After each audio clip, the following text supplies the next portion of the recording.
Have you ever looked around your home and wondered why so many things that once seemed important now only make life feel heavier? When I was young, I believed happiness came from having more. A bigger house, more furniture, more clothes, more decorations, more memories stored inside boxes. Every achievement was celebrated by buying something new. Every milestone left another object sitting on another shelf. I thought I was building a life. Now, at 75, I realized I was mostly collecting responsibilities. The surprising truth is this. The happiest years of my life didn't begin when I gained more. They began when I finally learned to let go. If you're over 70 or even if you're much younger, I hope my story helps you understand why less often becomes so much more. When I retired, I expected life to slow down in a peaceful way. Instead, I felt overwhelmed. Every room demanded attention. Closets were overflowing. Drawers refused to close. The garage looked like a museum of forgotten dreams. There were boxes I hadn't opened in 20 years, yet somehow I believed I still needed every single one. One rainy afternoon, the electricity went out.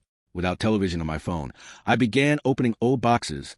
Inside were clothes that no longer fit, broken kitchen gadgets, old magazines, expired warranties, receipts from stores that no longer existed. I laughed, then I cried, not because the items were valuable, but because I realized how much of my life I had spent protecting things that had stopped serving me long ago. That day became the beginning of a different kind of freedom. I didn't decide to become a minimalist overnight. In fact, I disliked the word.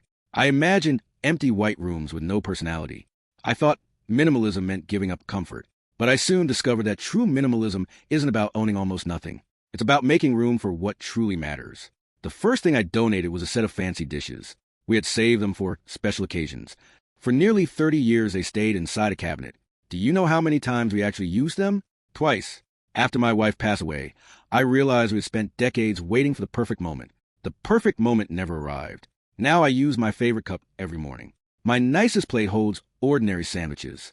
Life itself is a special occasion. One drawer at a time, my home became lighter. Oddly enough, so did my heart. As I removed objects, memories began returning more clearly. I remembered camping trips instead of expensive furniture.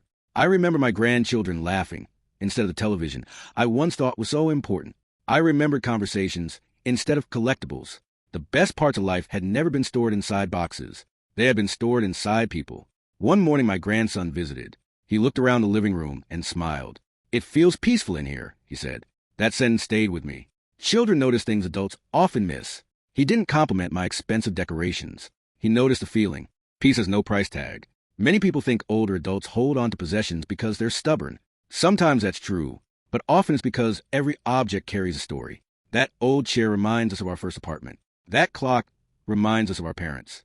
Those letters remind us of friendships. Those sweaters remind us of holidays. We aren't holding on to things. We're holding on to moments.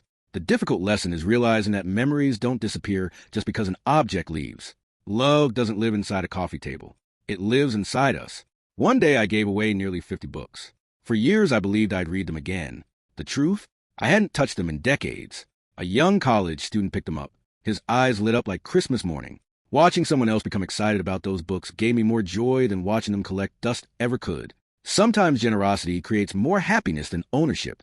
Minimalism also changed my daily routine. Cleaning became easier. Finding things became easier. Cooking became easier. Even sleeping became easier. Less clutter outside created less clutter inside my mind. I no longer wasted energy deciding between 10 jackets. I simply wore the ones I truly loved. Decision fatigue quietly disappeared. As we age, our energy becomes more valuable than our possessions. Every unnecessary item asks for attention. Dust me, fix me, move me, store me, organize me. Eventually, those tiny requests steal hours from our lives. Time is the one possession we never get back. That's why simplicity becomes priceless. A friend once asked me, "Don't you worry your house looks too empty?" I smiled. It doesn't feel empty. It feels spacious. There is a difference.